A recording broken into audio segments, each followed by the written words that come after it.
Abra sua Bíblia comigo, por favor. Primeiro livro dos Reis, capítulo 18. Primeiro livro dos Reis, capítulo de número 18. Aleluia. Jesus está aqui neste lugar.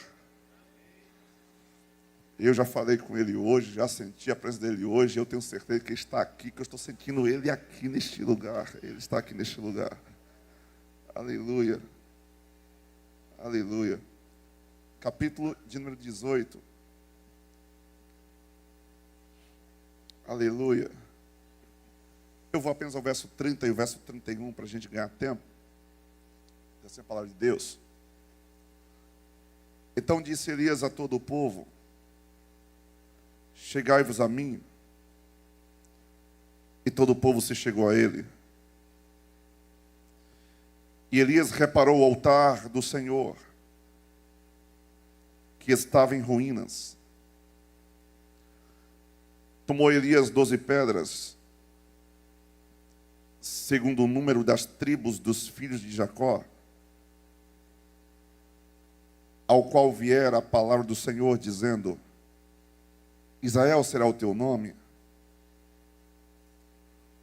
Com as pedras edificou um altar em nome do Senhor e fez uma valeta em redor do altar, grande o suficiente para caber 2 medidas de semente. Armou a lenha, dividiu o novilho em pedaços e o colocou sobre a lenha. Então disse: enchei de água 4 cântaros e derramai sobre o holocausto e sobre a lenha. Disse mais: fazei a segunda vez, e fizeram a segunda vez. Disse ainda: fazei-o a terceira vez, e o fizeram a terceira vez. A água correu ao redor do altar e encheu também a valeta. Quando chegou a hora da oferta de cereais, o profeta Elias aproximou-se e disse: ó Deus de Abraão, de Isaque, de Israel, manifeste hoje que tu és Deus em Israel, e que eu sou teu servo, e que segundo as tuas palavras fiz todas estas coisas. Responde-me, Senhor, responde-me, para que este povo conheça que tu, Senhor, és Deus, e que fizeste retroceder o seu coração. Verso 38. Então caiu fogo do Senhor e consumiu o holocausto, a lenha, as pedras e o pó, e ainda lambeu a água que estava na valeta. Ao que vendo todo o povo, caiu com o rosto em terra e disse: o Senhor é Deus, o Senhor é Deus. Espírito Santo, fala conosco nesse dia. Fala com a tua igreja mais uma vez. Por amor que tu tenhas a essa igreja, eu quero pedir que o Senhor me ajude a pregar mais uma vez. Que não seja a minha voz, seja a sua voz falando neste lugar. Espírito Santo, eu quero pedir que aquela obra personalizada que só tu és capaz de fazer, mais uma vez o Senhor realize entre nós e na vida de cada um de nós. Na vida daqueles que estão aqui, na vida daqueles que estão em casa ouvindo a palavra pela internet. Eu quero te pedir que aonde houver alguém ouvindo essa palavra, eu só envio um anjo agora. Eu quero te pedir esse anjo trabalhando em favor dessa pessoa, de tal forma que nenhum impedimento maligno venha atrapalhar aquilo que o Senhor tem para fazer hoje. Eu quero pedir que esse ambiente seja cercado com a muralha de fogo agora. E somente os teus anjos têm permissão para entrar e descer aqui neste lugar. Em nome de Jesus. Eu silencio todas as outras vozes agora. Em nome de Jesus. Em nome de Jesus. Você pode dizer amém? Uma das pessoas mais importantes que está aqui nessa tarde, eu quero só fazer menção dessa pessoa, é a pessoa do Espírito Santo. E eu estou gostando de fazer uma coisa aqui recorrentemente. O que, pastor? Pedir a toda a igreja que dê um forte aplauso à pessoa do Espírito Santo, porque ele é maravilhoso. Ele é grandioso. Ele é tremendo. Eu o amo com todas as minhas forças, porque é ele que faz a obra. Receba esse aplauso, querido Espírito Santo. Essa igreja também te ama, Espírito Santo. Obrigado, Espírito Santo. Com a ajuda desse amigo, Espírito Santo, eu quero ministrar uma palavra submetido ao seguinte tema: reparando o altar. O tema da palavra de hoje é reparando o altar.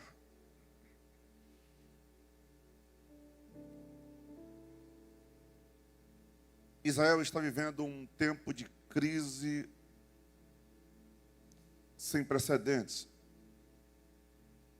Crise política, crise social, crise econômica e principalmente crise espiritual. Porque Acabe, rei de Israel, decidiu transgredir os mandamentos de Deus. Inevitavelmente, todas as vezes que alguém decide transgredir as leis de Deus, a crise vai bater na porta. Isso é uma condição terrível que acontece na vida de qualquer pessoa. Seja rei, seja plebeu, seja rico, seja pobre, seja ele PhD, seja indouto, não importa, não importa. Se transgredir as leis de Deus, a crise vai chegar. E neste momento, Acabe tem um encontro com Israel e ele faz a pergunta a Elias: Elias, és tu o perturbador de Israel? Elias responde: não. Quem trouxe toda essa perturbação para Israel foi você e a sua casa. Porque vocês quem transgrediram as leis de Deus, não fui eu. É nesse momento que Israel convoca todos os filhos de Israel para uma reunião no Monte Carmelo. Quando chegam no Monte Carmelo, chega o povo de Israel e chega também os profetas de Baal e os profetas de Azera. Esses profetas eram sustentados por Jezabel, mulher de Acabe. Vai pegando aqui para você entender. E Elias chama todo esse Israel e diz assim: até quando vocês vão vacilar entre dois pensamentos? Se o Senhor é Deus, seguiu, mas se Baal, seguiu. A Bíblia diz que o povo não responde nada. Nesse momento, quando Elias está diante dos profetas de Baal, Elias faz uma proposta para se tirar a prova dos 9 e verificar quem era o verdadeiro Deus. E o que Elias fez foi: tragam-nos 2 novilhos. Aí Elias olha para os profetas de Baal e diz assim: escolha um dos 2 novilhos. Por quê? Porque nós vamos fazer uma prova aqui agora. Eu vou preparar um novilho sobre a lenha e não acenderei fogo. Vocês, profetas de Baal, vão preparar um novilho sobre o altar, sobre a lenha, e não vai acender fogo. Aí ele diz assim: o Deus que responder por meio do fogo. 1 de Reis, capítulo 18, 24. O Deus que responder por meio do fogo. Este aqui é Deus. Ele olha para aqueles profetas e diz: invoquem vocês a Baal, e eu vou invocar o Deus de Israel. Olha o que Elias diz: o Deus que responder, este aqui é Deus.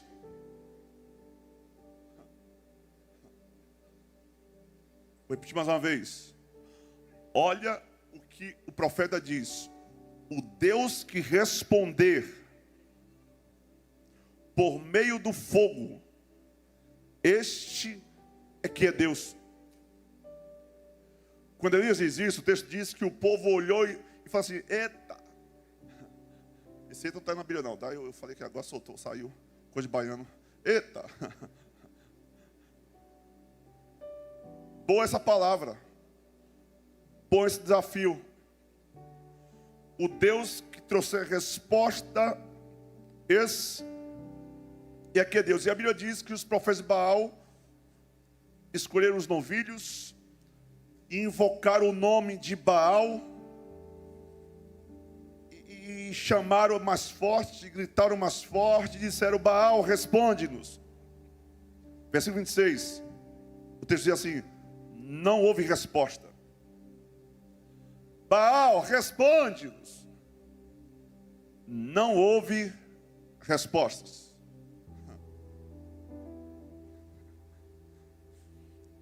Nesse momento, o abusado do Elias, porque Elias é meio abusado. Pensa que profeta abusado, Samuel. Não, Elias é abusado.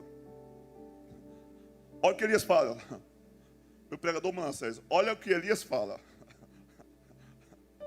Não, Elias é abusado. Grite mais alto. Ó, pode ser que ele esteja viajando. O profeta de Baal, grita mais alto, pode ser que esteja dormindo.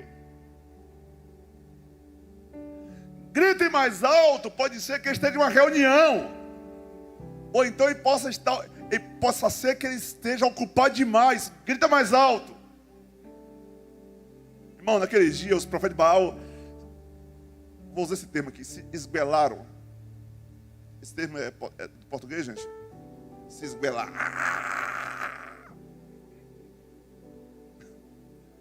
E gritaram, daqui a pouco pegaram pedras, começaram a se ferir, se cortar, derramar sangue, aquela agonia. Quando passou o meio-dia, continuaram a profetizar e não houve voz. Versículo 29, não houve voz, não houve resposta, nem atenção alguma. Eu gosto disso. Clamaram, não houve resposta alguma. Agora escute. Agora chegou a vez de Elias. Elias tinha certeza que o Deus vivo responde. Escute. Elias tinha convicção absoluta de que quando ele invocasse o nome do Senhor, ele iria responder. Irmão, não sei você, mas eu sou meio que empolgado. Pensa um pastor empolgado com Deus. Eu sou empolgado com Deus demais. Por que, pastor, ser empolgado? Porque eu falo com ele e me responde. Claro. Como é que eu vou ficar empolgado com Deus desse, Walter? Porque eu falo com ele e me responde. Ei, a grande diferença entre quem serve a Deus, calma, ao Deus de Israel, ao Deus de Abraão, ao Deus de Jacó, ao Deus de Isaac, ao Deus de Elias, ao Deus de Moisés, ao Deus criador dos céus e da terra, ao verdadeiro Deus, o único e verdadeiro Deus é essa. O que, pastor? Quando você clamar, Ele vai responder. Quer ver? Não é só comigo? Quer ver? Quantos aqui de verdade, não mente não, tá? Quantos aqui de verdade já clamaram ao Deus criador dos céus e da terra e já obtiveram pelo menos uma resposta? Levanta a mão para saber. Não foi só comigo não, irmão? Ei, Deus responde.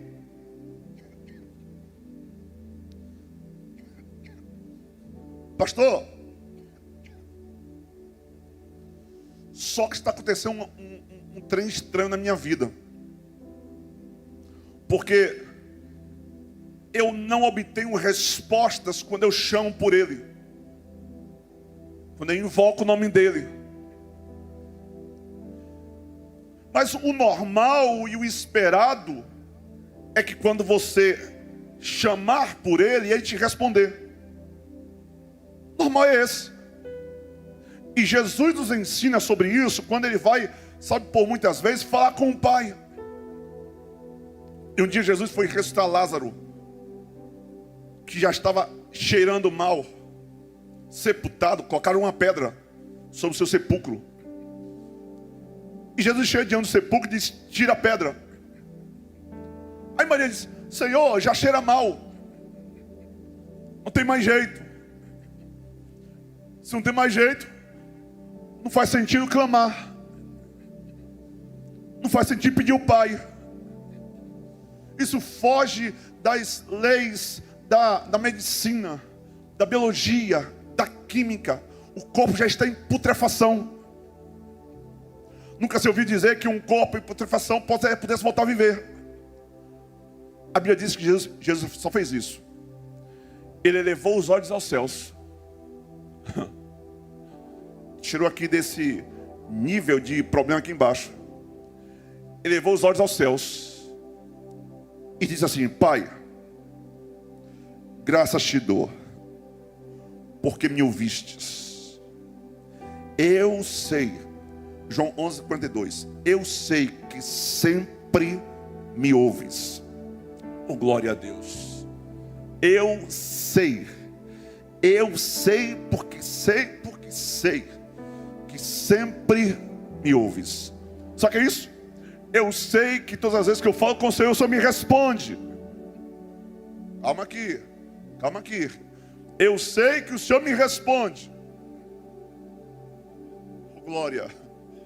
Ei, é com esse mesmo nível de fé, é com essa mesma convicção que você tem que se chegar a Deus. Porque o nosso Deus está nos céus.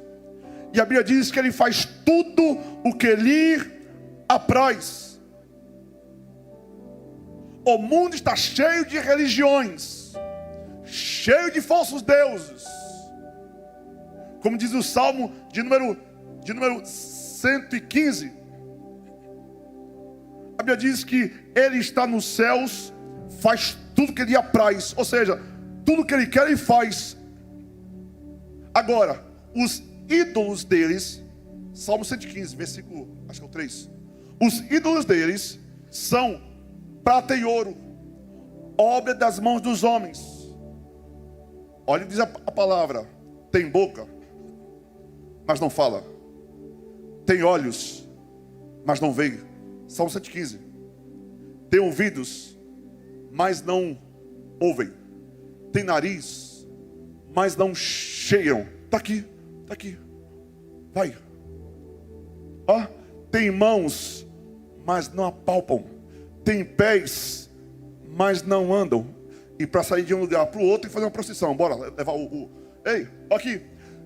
Nem som algum sai da garganta. Escuta uma coisa aqui. O Deus vivo e verdadeiro, a Bíblia diz que está sentado em um alto e sublime trono, rodeado de anjos que de dia e de noite o adoram. E a Bíblia diz que os anjos se prostram diante dele. Os 24 anciãos prostram-se diante dele, tiram suas coroas e dizem: Santo, Santo, Santo é aquele que era, aquele que é, aquele que há de vir. É o Todo-Poderoso. Santo, Santo, Santo. Ele é adorado 24 horas por dia, 7 dias por semana. Os anjos não fazem igual eu e você, não, irmão.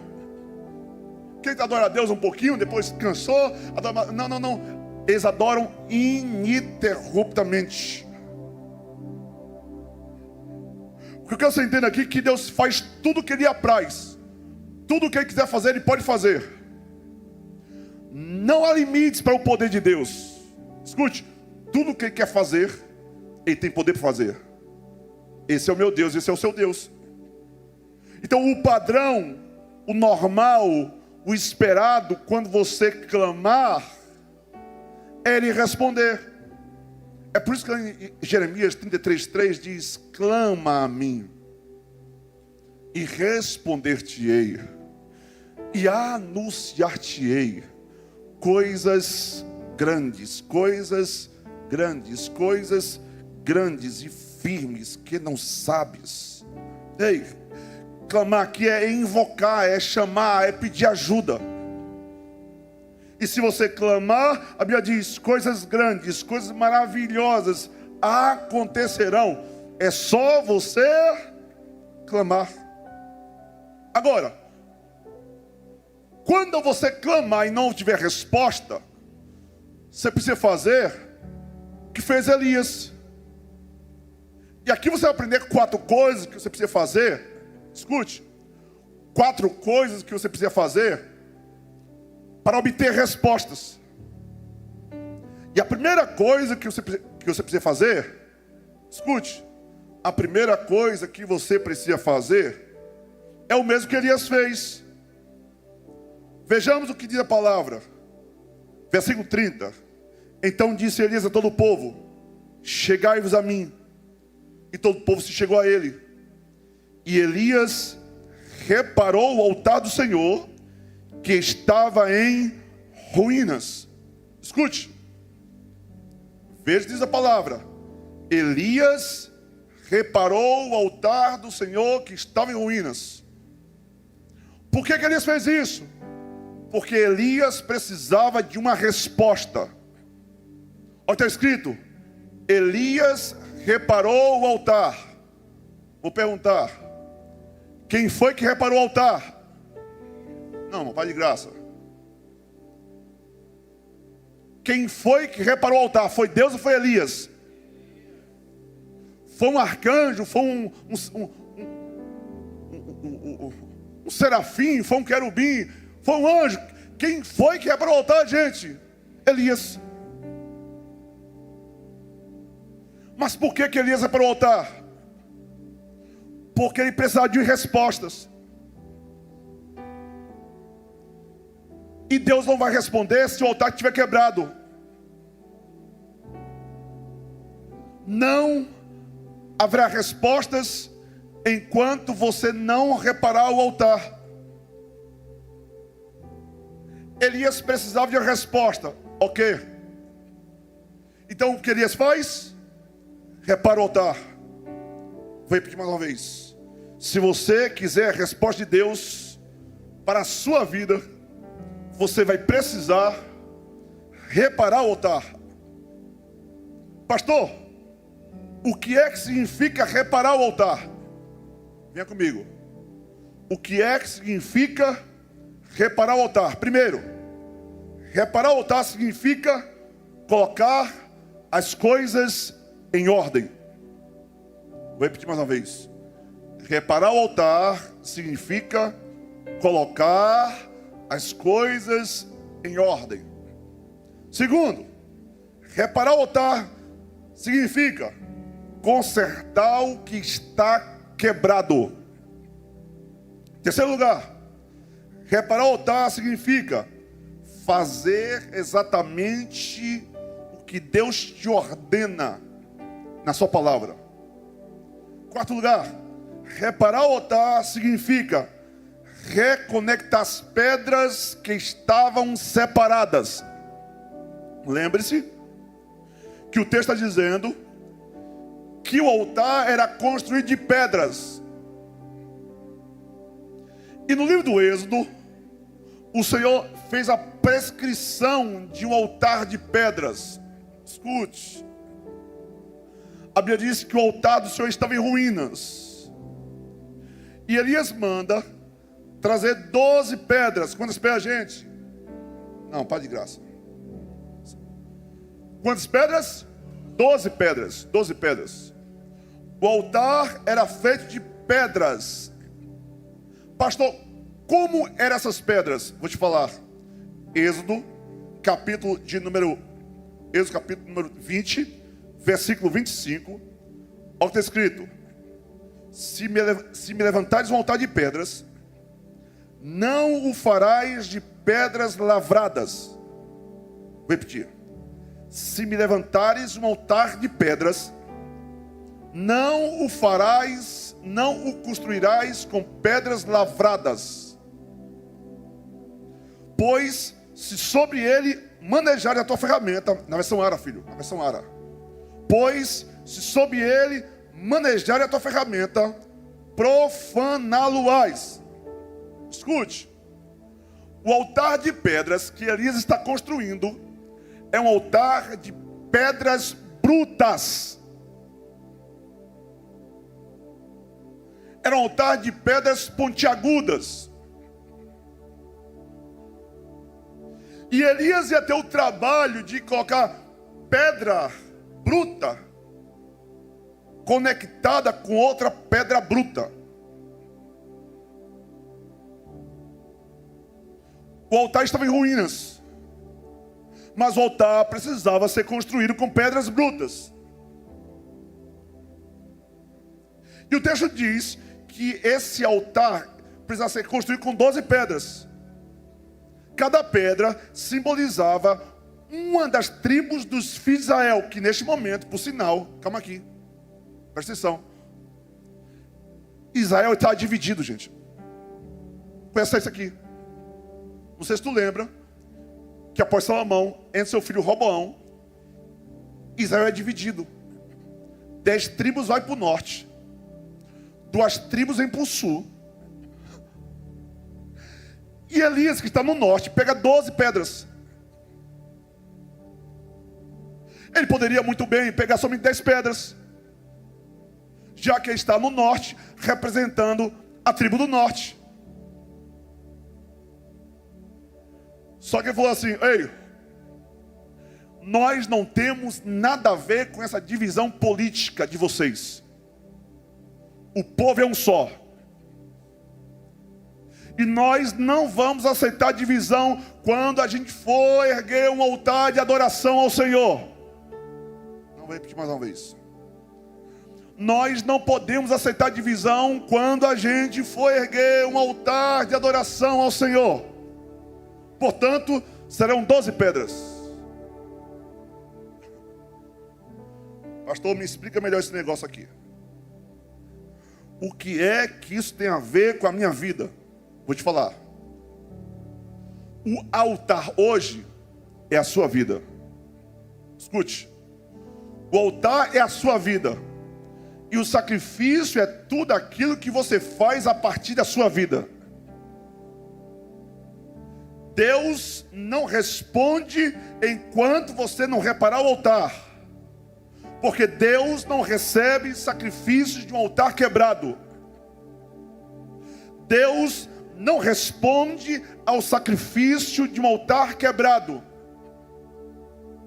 Então, reparar o altar significa, olha, em primeiro lugar, reparar o altar significa colocar a vida em ordem. Alguém me entende? Diz amém. Vou repetir. Reparar o altar significa colocar a vida em ordem. E aqui é colocar os relacionamentos em ordem. Lembre-se, eu já expliquei aqui há pouco, que o altar era formado de pedras imperfeitas, que precisavam ser adequadas, conectadas umas às outras, apesar das imperfeições. O altar era de pedras imperfeitas, e era necessário ajustar as imperfeições de uma pedra às imperfeições da outra pedra. Se tu é bom de Bíblia, já começou a captar a ideia. Ei, só que a Bíblia está falando para nós hoje, sabe o que Deus está falando para nós hoje? Suporte as imperfeições daqueles que eu coloquei perto de você. Eu vou repetir. Suporte as imperfeições deste amado irmão, que foi Deus que colocou perto de você. Sabe o que a palavra diz? Colossenses 3,13: suportai-vos uns aos outros, perdoai-vos mutuamente, caso alguém tenha motivo de queixa contra outrem, assim como o Senhor vos perdoou, assim também perdoai vós Acima de tudo, porém, esteja o amor, que é o vinho da perfeição. Só que aqui Paulo está dizendo, o que nos mantém unidos não é o fato de eu ser perfeito, tu perfeito, não. O que nos mantém unidos é, apesar das minhas imperfeições, nós estamos ligados pelo vínculo do amor. Sabe qual é o problema da nossa geração hoje, gente? É que nós estamos procurando pessoas perfeitas. Estamos procurando pessoas perfeitas. E a Bíblia diz que todos nós, Tiago 3:2, todos tropeçamos em muitas coisas. Não está dizendo alguns, está dizendo todos tropeçamos em muitas coisas. Sabe o que significa isso? Todos nós cometemos muitos erros. Engraçado que a nossa geração está à procura de pessoas perfeitas, de igrejas perfeitas, de pastor perfeito, de cônjuge perfeito, de líder perfeito. Ei, não existe homem, mulher perfeito. Todos nós temos algum grau de imperfeição. Perfeito só há um. E o único perfeito que pisou na terra, nome dele, Jesus Cristo de Nazaré. Sim, ele foi e será perfeito. Mas essa palavra foi para Jesus, foi? Eu estava aplaudindo porque é perfeito, é isso? Então tem que ser de verdade. Então, gente, aplauda aquele que é perfeito. Sim, ele é perfeito. Ele é perfeito.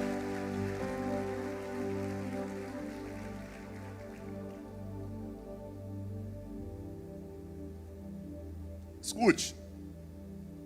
Quando for aplaudir Jesus, tem que ser de verdade. Se for aplaudir pastor Joel, tu bota assim, assim, pastor Joel não é perfeito, então, mais ou menos. Mas para Jesus, não, ele é perfeito. Agora, escuta uma coisa. Olha o que Jesus diz ao meu e ao teu respeito. Vocês devem ser perfeitos. Mateus 5:48. Vocês devem ser perfeitos. Ora. Por que é que Jesus está olhando para mim e para você e dizendo, você deve ser perfeito. Você deve ser perfeito. Você deve ser perfeito. Por quê? Porque nós não somos perfeitos. E mais, ele diz assim, vocês devem ser perfeitos, como perfeito é o vosso Pai Celestial. A pergunta é, até quando vamos estar julgando as imperfeições do outro? E esquecendo de julgar nós mesmos. Mateus 7, versículo 1 ao 5, diz assim, não julgueis, para que não sejais julgados, porque sereis julgados pelo critério com que julgais, e sereis medido pela medida com que medis. Por que vês um cisco no olho do teu irmão e não reparas na trave que está no teu próprio olho? Ou como dirás a teu irmão, deixa-me tirar o cisco do teu olho quando tens uma trave no teu? Hipócrita. Meu filho, na versão NVI, na versão A21. Hipócrita, tira primeiro a trave do teu olho, e então enxergarás bem para tirar o cisco do olho do teu irmão. Alguém entende isso aqui, gente? Ei, quando você aponta o erro do outro,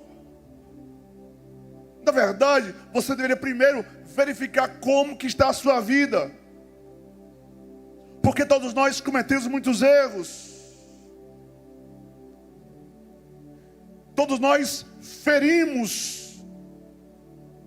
E também somos feridos. Por quê? Porque o altar de adoração, olha, é justamente isso. É pedra imperfeita, olha, conectada com outra pedra imperfeita. É pedra pontiaguda, conectada com pedra pontiaguda. E uma pedazinha bruta está ferindo outra pedazinha. Ei, pessoas, sabe, ferindo pessoas. E da mesma forma que alguém te fere, você também já feriu muita gente. Sabe por quê? Porque as nossas imperfeições ferem o outro.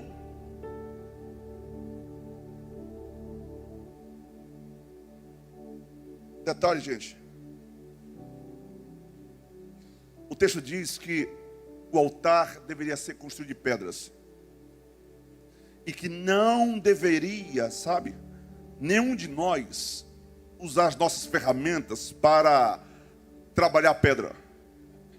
Meu Deus. Meu Deus. Escute. Não sou eu que vou, sabe, usar as minhas ferramentas, sabe, para lapidar o Naubert. Não sou eu que vou usar as minhas ferramentas para lapidar o Tiago. Não. Daqui. Não, sobre ele não manejarás a tua ferramenta, profana-lo-ás. Não use as suas ferramentas para consertar ninguém. Pastor, como assim? Exatamente assim. Ei, se você, minha irmã, vou usar aqui o exemplo das irmãs aqui agora. Se você, querida irmã, olha, fosse capaz de mudar esse teu marido, ele já seria, sabe o quê? Um diamante polido, não seria nem para mais. De tanto que já usou tua ferramenta. Não muda, filho, não muda. Ei, maridão, se você fosse, sabe, olha, usar as tuas ferramentas para lapidar essa tua esposa, ela seria, sabe, um rubi. Ei, escuta uma coisa, em nome de Jesus. O sábio construtor está fazendo uma obra na minha e na sua vida. Quem vai nos lapidando, nos melhorando, é o poder de Deus. É por isso que o apóstolo Paulo escreve aos Coríntios, capítulo 3, versículo 18, na versão 21, diz assim: somos transformados de glória em glória, na mesma imagem que vem do Espírito do Senhor. Essa expressão de glória em glória indica transformação, processo contínuo de melhoria. Há uma progressão de melhorias na minha e na sua vida, operada pelo próprio Deus. O pecado nos transformou homens imperfeitos. Adão e Eva lá no jardim eram perfeitos. Depois que pecaram, atraíram para si muitas imperfeições. O pecado transtorna. O pecado nos deforma. E por causa do pecado a gente se torna assim, pedras brutas que vai ferindo uns aos outros. Foi por isso que Deus levantou na igreja apóstolos, profetas, como diz Efésios 4:11 ao 13. Outros evangelistas, pastores, doutores, querendo o aperfeiçoamento dos santos para a obra do ministério, para a edificação do corpo de Cristo, até que todos cheguemos à unidade e ao conhecimento do Filho de Deus, a varão perfeito, à medida da estatura completa de Cristo. Só que isso, à medida que você vai ouvindo a palavra, você está sendo transformado de glória em glória. Sabe o que me conforta? É saber que o meu irmão está perto de mim, que é uma pedra bruta, está sendo transformado pelo poder de Deus. Ei, tenha paciência com essa pedra bruta que Deus colocou na tua vida. Eu vou pedir para você cutucar esse irmão que está perto de você e dizer assim: tenha paciência comigo. Eu sou uma pedra bruta ainda. Diga assim: mas eu estou melhorando. Diga assim: eu creio que o poder de Deus está me lapidando.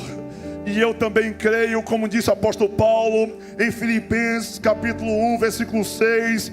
Paulo diz assim: eu estou certo disto. De que, Paulo? Que aquele que começou a boa obra em vós irá aperfeiçoá-la até o dia de Cristo Jesus. Agora sacode esse irmão está perto de você e diz assim: você é uma pedra bruta que está em obra. Você é uma pedra bruta, mas está em obra. O Pai está fazendo uma obra gloriosa na sua vida, meu filho. O Pai está fazendo uma obra gloriosa na sua vida, minha irmã. Agora escute: reparar o altar. Olha, reparar o altar é colocar os relacionamentos em ordem. Por quê, pastor? Porque eu me relaciono com pedras brutas. Ei, você se relaciona com pedra bruta. É claro, tem algumas pedras já está mais polidinha, né, pelo Senhor. Mas tem algumas pedras, meu irmão, que só o sangue de Jesus. É verdade, é verdade. Ei, olha para mim, olha para mim, olha para mim, olha para mim. Presta atenção. Sabe quem são as pessoas que mais te ferem? Aquelas que estão mais perto de você. Lembre-se que o altar de adoração, o altar de sacrifício, é formado por várias pedras brutas. E a pedra que está mais perto dessa pedra aqui é a pedra que mais afere na outra. Pastor, e agora o que eu vou fazer com as feridas? Jesus ensinou: quando apresentares a tua oferta no altar e ali te lembrares de que teu irmão tem alguma coisa contra ti, deixa diante do altar a oferta e vai primeiro reconciliar-te com teu irmão e depois vem e apresenta a oferta. Ei, aqui está a solução. A solução chama-se perdão, reconciliação com aquelas pedras brutas que te feriram. E quem nunca foi ferido, irmão? Quem nunca foi ferido? Mas escuta uma coisa: se Deus, que é perfeito, decidiu se relacionar com você, comigo, que somos imperfeitos, quem sou eu, quem é você, para não querer se relacionar com o nosso irmão imperfeito? Reparar o altar significa, olha, colocar os relacionamentos em ordem. Então, só para nós, presta atenção. Deixa eu perguntar, tu vai respondendo aí, só totalmente. Como é que está o teu relacionamento com o teu cônjuge? Porque a pedra bruta que está mais perto de você é o teu cônjuge. Ei, como é que está o teu relacionamento com o teu esposo, com a tua esposa? 2, como é que está o teu relacionamento com o teu pai? Será que esse teu pai, que foi uma pedra bruta, que te feriu profundamente, e até hoje você nunca liberou perdão para ele? Ei, ele te feriu porque ele nunca foi lapidado por Deus. Se ele tivesse sido lapidado por Deus, sabe, amenizaria aquelas imperfeições ao ponto de não te ferir mais. Como é que está o teu relacionamento com a tua mãe? Com os teus irmãos, com os teus filhos, com a tua sogra, com o teu sogro, com os teus cunhados, com os teus sobrinhos, com o teu colega de trabalho, com as pessoas com as quais você trava algum tipo de relacionamento, seja comprando, vendendo. Como é que está o teu relacionamento com os teus irmãos na igreja? Ah, pastor, não vou com a cara. Alguém assim, Gil? Alguém diz assim, não vou com a cara, não fui com a cara. Gil está no debate de mulheres. Tem alguma mulher aqui? Não tem assim não, né? Tem não, né? Graças a Deus. Tem não. Graças a Deus. Aqui na igreja até que não tem não, gente. Graças a Deus. Ei! Como é que está o teu relacionamento com o teu irmão? Sabe o que a palavra diz? Se você diz, olha, que não ama o teu irmão que vê, como você vai dizer que ama a Deus que você não vê? A Bíblia diz assim, aquele que odeia o seu irmão é homicida. Ei, não odeie o teu irmão só porque ele é imperfeito. Você também é imperfeito. Escuta uma coisa, gente. O que fazer então com essa situação?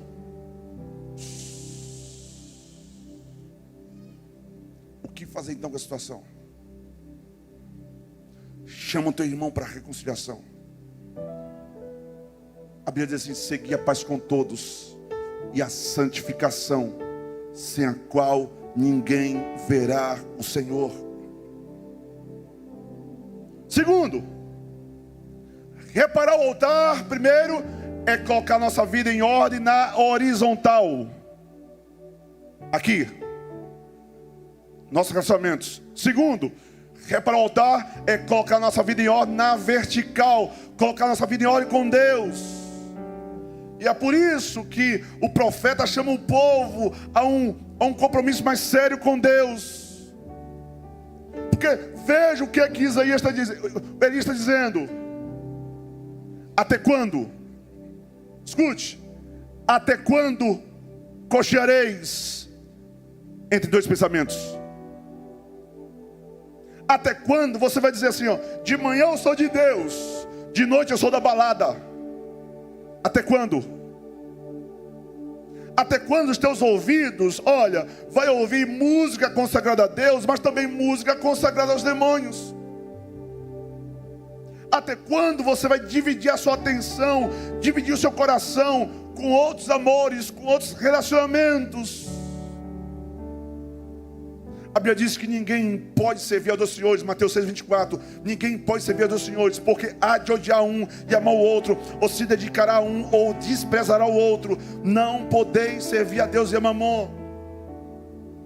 Primeira carta de Paulo aos Coríntios, capítulo 10, versículo 21, diz assim: não podeis beber do cálice do Senhor e do cálice dos demônios. Não podeis ser participante da mesa do Senhor e da mesa dos demônios. Até quando você vai cantar louvores para Deus e também cantar louvores, músicas que foram consagradas ao diabo? Até quando os teus olhos serão divididos em ver aquilo que é santo e também ver aquilo que é profano? Até quando? Até quando você vai ser assim? Participa do banquete de Deus, mas também participa do banquete do mundo. 1 João 2,15 diz assim: não ameis o mundo, nem o que no mundo há.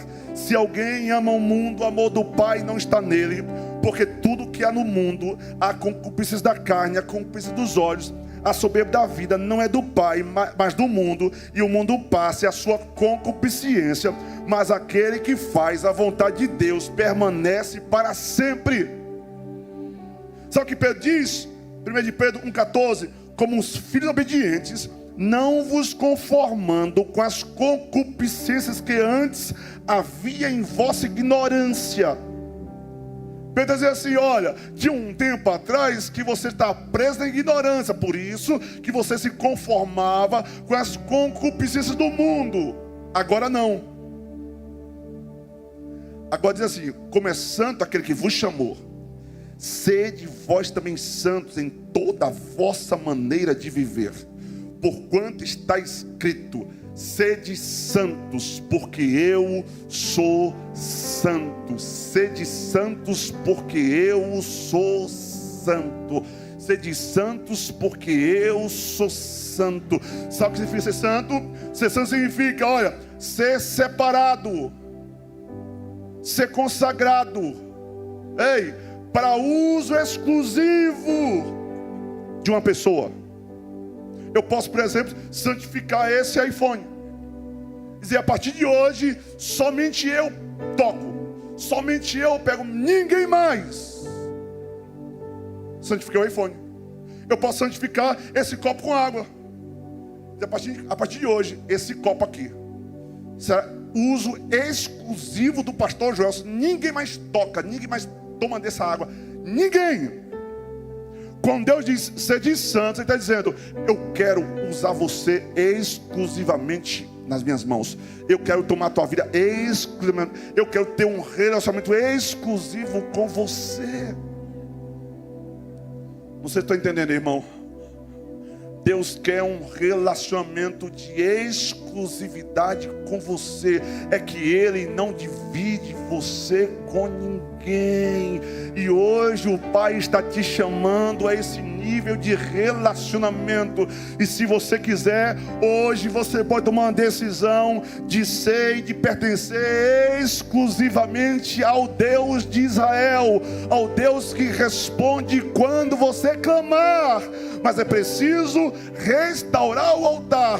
E restaurar o altar é colocar o seu coração exclusivamente nele. Costa a mão ao céu, por favor, assim, por favor. Diga assim: Senhor Jesus, ajuda-me a ter um relacionamento de exclusividade contigo. E assim, eu quero pertencer exclusivamente ao Senhor até o último dia da minha vida. E se isso é verdade, continue com as suas mãos erguidas aos céus e diga mais alguma coisa ao seu Deus aí. Diga: Deus, eu quero pertencer exclusivamente ao Senhor. Me perdoe por todas as vezes que eu dividi a minha atenção, meu coração com outras coisas. Me perdoa. Me perdoa por todas as vezes que eu cocheei entre dois pensamentos. Me perdoa. Me perdoa, Senhor. Me perdoa. Agora escute isso. Quem quer a resposta de Deus? Primeira coisa, reparar o altar. Segunda coisa, você precisa fazer, olha, para obter a resposta de Deus. Segunda coisa, olha, é oferecer sacrifícios no altar que foi reparado. O altar é a sua vida. E tudo que você faz para Deus deve ser um sacrifício. Tem que ser assim. Tem que ser assim. Escute, eu estou te dando um passo a passo para você obter resposta do céu na tua vida. Primeiro, repara o altar. Segundo, ofereça sacrifícios nesse altar. Tudo aquilo que você oferece a Deus deve ser um sacrifício. Agora, existem sacrifícios que desonram a Deus. Por quê? Porque não é o melhor que você oferece. E tem gente que quando vai oferecer a Deus, faz igualzinho aos sacerdotes lá do Antigo Testamento, em um período de Israel. E é nesse momento que Deus levanta o profeta Malaquias, no capítulo 1, versículo 6 ao 9, diz assim: o filho honrará o pai, o servo ao seu senhor. E se eu sou pai, onde está a minha honra? E se eu sou senhor, onde está o meu temor? Deus estava sendo desonrado pela forma como aquelas pessoas estavam oferecendo o sacrifício no altar. Observe que o problema não está no altar. O altar havia sido reparado, está tudo ok com o altar. Mas a forma como eles colocavam as coisas sobre o altar não estava certo. Aí o Senhor diz assim: ó sacerdotes, que desprezais o meu nome, dizeis: em que desprezamos nós o teu nome? Aí o Senhor diz assim: oferecereis sobre o meu altar pão imundo, e dizeis: em que havíamos profanado? Nisto que dizeis: a mesa do Senhor é desprezível. E quando oferecereis o coxo ou o enfermo, não faz mal? Ora, apresenta ao teu príncipe, terá ele agrado de ti? Ou aceitará ele a sua pessoa? Diz o Senhor dos Exércitos: agora pois suplicai o favor de Deus, e ele terá piedade de nós. Isto veio da vossa mão, aceitará ele a vossa pessoa? Diz o Senhor dos Exércitos. Sabe qual é o problema aqui, gente? É que o sacrifício deve expressar honra a Deus. Mas existem sacrifícios que não expressam honra.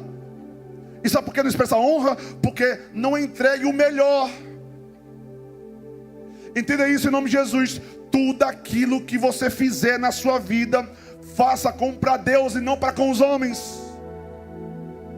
A partir de hoje, você entende assim: tudo que eu estou fazendo para Deus. Então, se é para Deus, eu preciso fazer o meu melhor. Eu vou entregar o meu melhor para Deus, porque Deus merece o meu melhor. Como escrever dessa forma também, irmão? Ei, Deus merece o seu melhor. Ei, vai tocar? Vai. Faz o melhor. Faz o melhor. Vai, bota para quer arrebentar mesmo. Vai tocar? Entrega o melhor. Vai cantar? Ei, vai cantar? Vai. Entrega o melhor.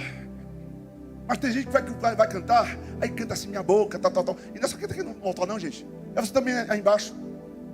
O que acontece? Você está louvando a Deus e canta assim: não há Deus melhor. Ai, meu Deus, já morreu. Ei, vai cantar? Abre esse bocão santo e entrega o melhor. Vai pregar? Ei, faz o melhor. Nem quando outro dia fique rouco, como fico rouco também. Ei, vai erguer as mãos como sinal de adoração a Deus. Ergue as duas mãos lá no terceiro andar, como faz o judeu. O judeu, Edivan, faz assim, ó, levanta as duas mãos no céu. Eles adoram a Deus com as duas mãos acima da cabeça. Sabe por quê? Porque eles entendem que para fazer uma adoração a Deus com sacrifício tem que ser com o melhor que pode. Mas eu vejo Deus, vamos adorar a Deus com as nossas mãos, porque as mãos também adoram a Deus. É uma forma de expressão corporal. Aí tem gente que bota a mão aqui assim, ó. Sabe por quê? Ó, Samuel, ó, a mãozinha assim. Sabe por quê? Para não cansar o ombro. Folgado você, seu abençoado, seu pedra bruta. Assim, Fran, para não cansar a mãozinha. Ei, meu irmão, vai erguer as mãos, bota a mão lá em cima. Se cansar, descansa de novo. Mas depois ele vai botar lá em cima, lá no terceiro andar. Adore a Deus com as suas mãos, mas faça o melhor. Vai ofertar, não oferta o resto não, meu filho. Oferta o seu melhor. Até quando você vai entregar o pior para Deus? No ensaio, sabe, um desastre. Vai servir, sabe, um desastre. É aquela cara de maracujá azedo. Eu vou servir. Ah, não! A partir de hoje, você vai entregar o seu melhor para Deus. Por quê, pastor? Porque se o meu altar estiver reparado e eu entregar o meu melhor para Deus, ei, quando eu clamar, Ele vai me responder. Ah, meu irmão, Silas, me ajuda a botar essa cabeça desse povo aqui, Silas, pelo amor de Deus. Quando a gente oferece o melhor para Deus, Wesley, quando ele vai oferecer o melhor para Deus, sabe, vai dedilhar, bota assim um negócio, nossa, de verdade assim, meu irmão, em nome de Jesus. Ei, vai entrega o teu melhor para Deus, pelo amor de Deus. Ah, no dia que essa igreja entender esse negócio, vai adorar a Deus, adore em voz alta, com as duas mãos lá em cima. Vai servir em algum ministério, serve fazendo o melhor.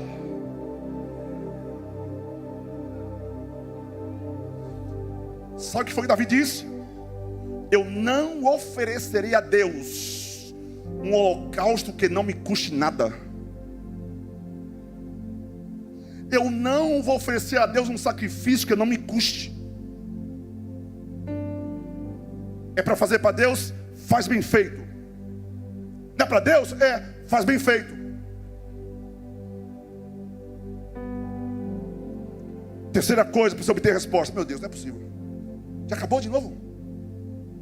Jesus. Olha, gente, me avisa aí. Bota uma plaquinha, Gil. Aquela plaquinha assim, 5 minutos, 10 minutos. Acho que aquela plaquinha é legal. Escuta aqui uma coisa, por favor, em nome de Jesus. Escuta só isso aqui, escuta aqui, só isso aqui. Ei, terceira coisa que Elias fez. A Bíblia diz que Elias pegou 12 cântaros de água. Fez assim, 12 cântaros de água em um tempo de seca, gente. Água nessa época, artigo de luxo, caríssimo. Ele derramou sobre o altar algo de muito valor. Ei, escuta uma coisa. Água na Bíblia é um tipo da palavra de Deus. Ei, você quer a resposta de Deus? Quero. Então não despreze este santo livro. Aqui contém a palavra de Deus. Você precisa encher esse altar.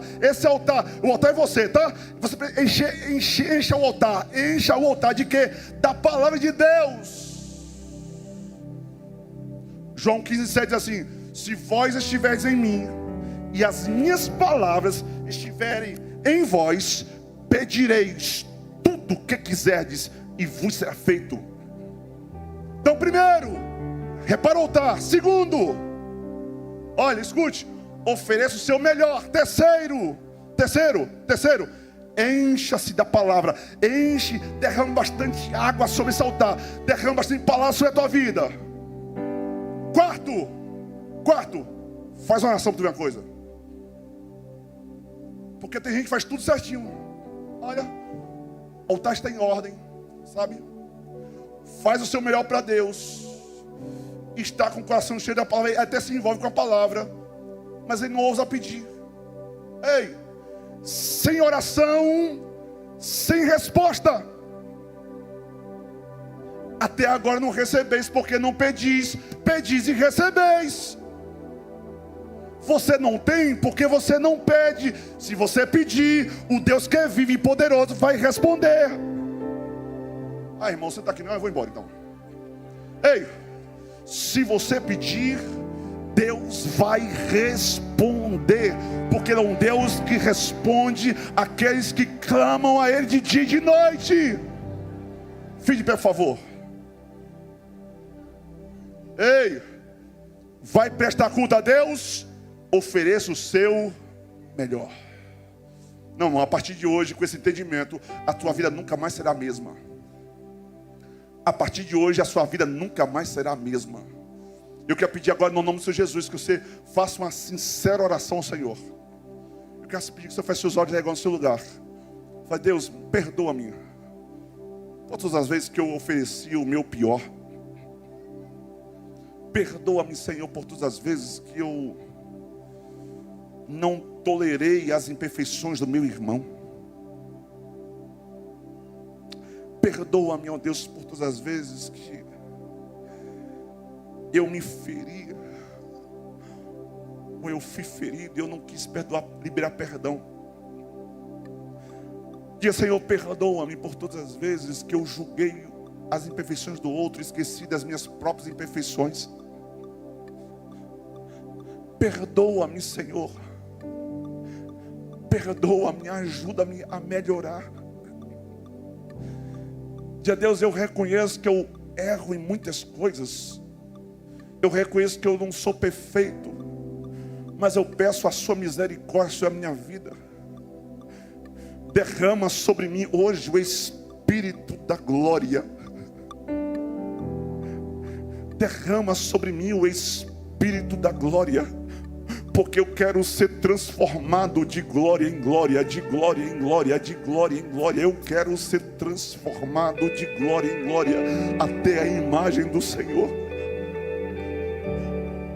O Espírito Santo nunca desistiu de você por causa das suas imperfeições. É tão verdade que até hoje Ele está fazendo uma obra maravilhosa e linda na sua vida. Eu vou repetir isso mais uma vez: o Espírito Santo não desiste de você. Apesar de hoje você ainda ser uma pedra bruta, mas que está sendo lapidada pelo poder de Deus. É por isso que o apóstolo Paulo disse: eu de muito boa vontade me gloriarei nas minhas fraquezas. Por quê? Porque o poder de Deus se aperfeiçoa na minha fraqueza. Eu quero que você faça uma oração agora, clamando pelo Espírito da glória sobre a sua vida. Porque quando o Espírito da glória vier sobre você, a sua vida nunca mais será a mesma. Você não vai voltar para casa hoje da mesma forma que chegou aqui, porque o Espírito da glória te toca hoje aqui neste lugar. O Espírito da glória começa a tocar pessoas aqui agora. Recebam o toque miraculoso do Espírito da glória.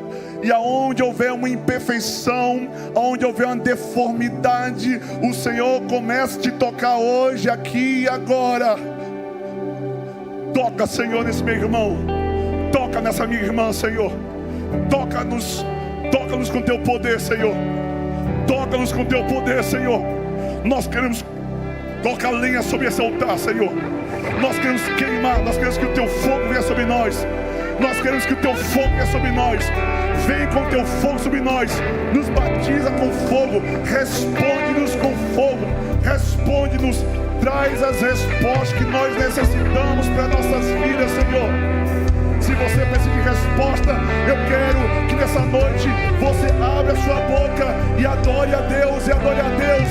E se você tem lenha para queimar, se você quer ser tomado pelo fogo de Deus, pela glória de Deus, adore a Deus, adore a Deus. Abre a sua boca e cante a Ele, cante a Ele.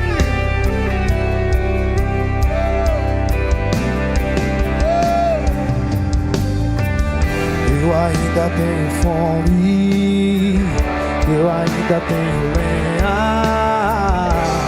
Pode vir queimar, pode queimar. Eu ainda tenho fome, eu ainda tenho lenha. Pode vir queimar, pode vir queimar. Eu ainda tenho fome, eu ainda tenho lenha. Pode vir queimar, pode vir queimar. Você não entendeu a pregação, não. Não. Você não entendeu a pregação, não. Se vai oferecer um sacrifício de louvor a Deus, ei, tem que ser em voz alta, meu filho. Tem que ser toda a sua força, todo o seu fôlego. Ei, mais uma vez.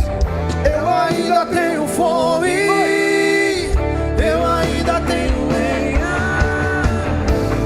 Pode vir queimar, pode vir queimar. Eu ainda tenho fome, eu ainda tenho lenha. Pode vir queimar. Nos tornamos responsáveis. A chama não vai apagar. Nos tornamos responsáveis. A chama não vai apagar. Eu ainda tenho fome, eu ainda tenho lenha. Pode vir queimar, pode vir queimar. Eu ainda tenho fome, eu ainda tenho lenha. Pode vir queimar, pode vir queimar. Eu ainda tenho fome, eu ainda tenho lenha. Pode vir queimar, pode vir queimar. Eu ainda tenho fome, eu ainda tenho.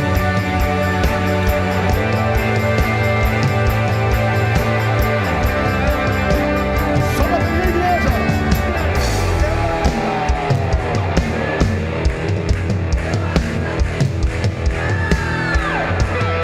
As duas mãos acima da cabeça e você oferece nessa noite um sacrifício de Eu louvor. ainda tenho O melhor você vai fome. fazer. Vem comigo, manda. Oferece o melhor a Deus, o melhor a Deus, o melhor a Deus. Vai. Eu ainda tenho fome, eu ainda tenho lenha. Pode vir queimar, pode vir do Espírito que desce como fogo. Recebam o Vem fogo da como glória de Deus. É a glória de Deus que te transforma, meu filho. É a glória de Deus que transforma, minha filha. Sejam transformados pela glória de Deus. Pela glória de Deus. Pela glória de Deus. Espírito, Espírito, que desce como fogo. Vem como em Pentecoste e enche-me de novo. Espírito, Espírito, Espírito, Espírito. Espírito, Espírito, Vem sobre nós, Espírito Santo. que desce como fogo. Vem como em Pentecoste e enche-me de novo. Sejam cheios, sejam cheios, sejam cheios, cheios do Espírito da glória, cheios do Espírito da glória, cheios do Espírito da glória. A glória de Deus toma este lugar, toma a tua vida e comece a se transformar de dentro.